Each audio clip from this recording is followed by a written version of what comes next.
हम लोग ग्रामीण देहाती आदमी है, गांव में जानवर गोरू कच्चा पक्का अनाज घर में रखते हैं। बिना मुआवजा दिए हम लोग को मकान ध्वस्त करने के लिए अभी जेसीबी लेके एकाएक पहुंच गए हैं।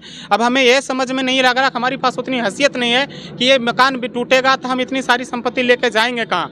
हमें अगर मुआवजा मिल गया होता तो हम कहीं दूसरे जगह अवस्थित हो जाते तो हम ये सामान सेटल कर पाते। इस तारीख को 25 या 26 को अनाउंसमेंट भी किया गया है कि जिनका भी पैसा न्यायालय में चला गया है उनको न्यायालय में पैसा चला गया उनको स्ट्रक्चर हटाना है, उनको मतलब हटाने का टाइम दिया गया था। इसलिए हम लोग ज़्यादा समय भी नहीं दे सकते, इन लोग को हटाने का भी टाइम दिए हैं बस। जी नमस्कार, आप न्यूज़ दस्तक देख रहे हैं। सड़क चौड़ीकरण जो चल रही है फिलहाल बरही से लेकर के रजौली तक के लिए जो रोड 4 लाइन बन रहा है उसी के तहत फिलहाल मैं मौजूद हूँ मदनगुंडी में। और आप देख सकते हैं इधर साइड, जरा मैं कैमरामैन को चाहूँगा कि इस बिल्डिंग की ओर दिखाएं कि यह बिल्डिंग टूटने का आदेश हो चुका है और यह बिल्डिंग तोड़ने के लिए मजिस्ट्रेट नियुक्त हुए हैं जो कि यहाँ पे जेसीबी मशीन लेकर के पहुँचे हुए हैं। मामला यह है कि यहाँ पे जो बिल्डिंग का पेमेंट है यह आपसी विवाद की वजह से यह पेमेंट को न्यायालय में डाल दिया गया है और यह मामला न्यायालय में चल रहा है और पेमेंट नहीं उठने के कारण लोगों का कहना है कि यह बिल्डिंग को अभी नहीं तोड़ा जाए। और पेमेंट क्यों रुका? हम लोग को जो ज़मीन है बकास्त खाता में आता है, खाता नंबर 1 है। खाता नंबर 1 में प्लॉट संख्या जो सिर्फ टोल टैक्स जा रहा है, प्लॉट संख्या 1 में ही विवाद है, बाकी सारे प्लॉटों में किसी में विवाद नहीं है। लेकिन एक बार हम लोगों को बिना कहे पूछे कोई नोटिस वोटिस नहीं आया। हम लोग डीसी साहब के पास गए हुए थे, नोटिस लिखित दिए हुए हैं डीसी साहब को कि हम लोग को बिना नोटिस दिए बगैर घर को तोड़ने के संबंध में आज तक हम लोग को नोटिस तक नहीं मिला। घर आके जेसीबी लगा देता है घर के पास और आके बोल देता तोड़बे करेंगे। हम लोग को नोटिस दे दिया जाए हमारा कितना घर टूटना है और हमारा मॉर्गेज कितना मिलना है, अभी तक हम लोग को ये भी पता नहीं। हम अपने हिसाब से अपने घर का 3 बार सूचना अधिकार डीएलओ में लगाए हुए हैं भूअर्जन में, लेकिन आज तक उसका जवाब नहीं दिया गया है। और जवाब जब भी होता है तो उसमें जवाब में लिखा हुआ जाता है कि आपका न्यायालय में चले जाने की वजह से हम आपका इसका डिटेल्स दे ही नहीं पाएंगे। अब बताइए, हम लोग को यहाँ हम लोग को घर में इसी में रहना है, सब कुछ इसी में रहना है, घर द्वार सब चीज़। घर आके तोड़ दीजिए, हम स्वेच्छा से खाली कर देंगे। हमको आप नोटिस करवा दीजिए कि हमारा घर कितना जा रहा है और उसका मकान का बिल कितना हुआ है, ज़मीन का कितना बकाया मतलब राशि हुआ है, वो हमें क्लियर कर दीजिए और 15 से 20 दिन का समय दिया जाए। हम स्वेच्छा से हम लोग खाली कर देंगे, लेकिन नोटिस तो पहले किया जाए। अभी तक नोटिस ही नहीं हुआ है।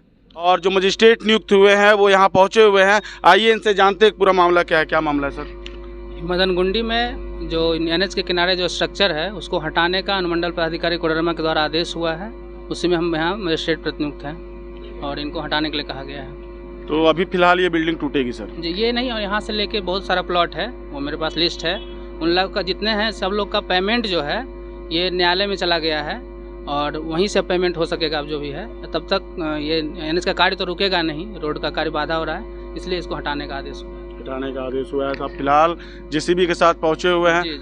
गृह स्वामी लोगों का क्या कहना है? उन लोग का कहना है कि सामान वान सर हटाने का टाइम दिया जाए, या फिर कुछ लोग जो भी अपने तरह से बोल रहे हैं, कुछ लोग कह रहे हैं नहीं हटाने देंगे। तो हम लोग के पास आदेश है जैसा अनुमंडल पदाधिकारी सर का, इसको हटाना है और सामान हटाने का हम मोहलत दे रहे हैं, सामान हटाने के लिए बोल रहे हैं इन लोग को। जी हमारे साथ यह मकान के जो मालिक है वो भी हैं, क्या कहना चाहेंगे आप? हम लोग को कभी रोड बनाने का विरोध नहीं किए हैं, नेशनल हाईवे का काम है, काम होगा, कभी विरोध नहीं किए। लेकिन हम लोग ग्रामीण देहाती आदमी है, गांव में जानवर गोरू कच्चा पक्का अनाज घर में रखते हैं। बिना मुआवजा दिए हम लोग को मकान ध्वस्त करने के लिए अभी जेसीबी लेके एकाएक पहुंच गए हैं। अब हमें यह समझ में नहीं लग रहा, हमारे पास उतनी हैसियत नहीं है कि ये मकान भी टूटेगा तो हम इतनी सारी संपत्ति लेके जाएंगे कहाँ। हमें अगर मुआवजा मिल गया होता तो हम कहीं दूसरे जगह अवस्थित हो जाते तो हम ये सामान सेटल कर पाते। लेकिन हमें मुआवजा कहीं ना कहीं किसी कारणवश से न्यायालय में लटका देने के बाद इनको जबरन तोड़ा जा रहा है। अब हम बेघर हो गए, हमारे साथ साथ में हमारे जानवर गोरू बच्चे सभी बेघर हो गए, हम जाएं तो जाएं कहाँ। इसलिए हम चाहते हैं अनुमंडल पदाधिकारी से कि जब तक हम लोग को मुआवजा नहीं मिल जाए तब तक इसको हम लोग को आशियाना के रूप में रहने का जो छत्रछाया दिया जाए। हम कभी भी नेशनल हाईवे बनाने के विरोध में नहीं है, लेकिन हमारा किसी भी हाल में जितना जल्द हो सके पेमेंट करा दिया जाए और ये हम लोग जगह खाली कर देंगे ताकि दूसरे जगह हम लोग बना के रह पाएँ। अब हम लोग पास उतनी हैसियत नहीं है कि ये मकान को भी ध्वस्त कर दे और हम कहीं दूसरे जगह घर बनाएं। आज के महंगाई के युग में हमें पेट पालना मुश्किल है। आप लोगों का पेमेंट क्यों रुका हुआ है?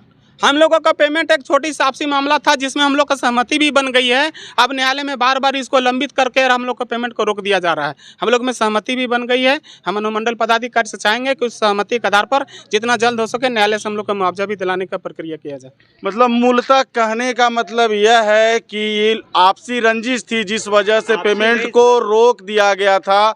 अब फिलहाल इन लोगों में सहमति बन गई है और सहमति बनने के बाद यह जो पेमेंट जो निलंबित था, जो रुका हुआ है, यह उठाने के लिए भी एग्री हैं। आपस में सहमति बना करके इन्हें कुछ मोहलत चाहिए और इसी के तहत यह फिलहाल यहाँ पे मौजूद हैं। हाँ सर, 25 तारीख को 25 या 26 को है अनाउंसमेंट भी किया गया है कि जिनका भी पैसा न्यायालय में चला गया है उनको न्यायालय से जो न्यायालय में पैसा चला गया उनको स्ट्रक्चर हटाना है। उनको मतलब हटाने का टाइम दिया गया था, इसलिए हम लोग ज़्यादा समय भी नहीं दे सकते, इन लोग को हटाने का भी टाइम दिए हैं बस।